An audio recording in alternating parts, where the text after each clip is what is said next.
guys, testing ko lang yung mounting nitong GoPro. Chinek ko lang kung okay ba. Kaya lang parang mahirap siya sa dilim.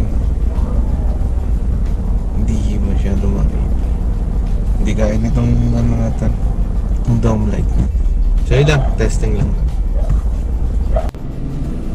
So guys, testingin ko rin siya pagka sa harap na nakaharap.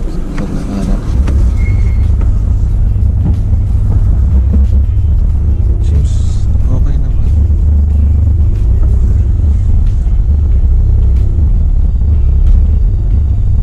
Tapos sa banda nakasakal dito sa namin, dito sa garahe namin. So yun, tinesting ko lang naman para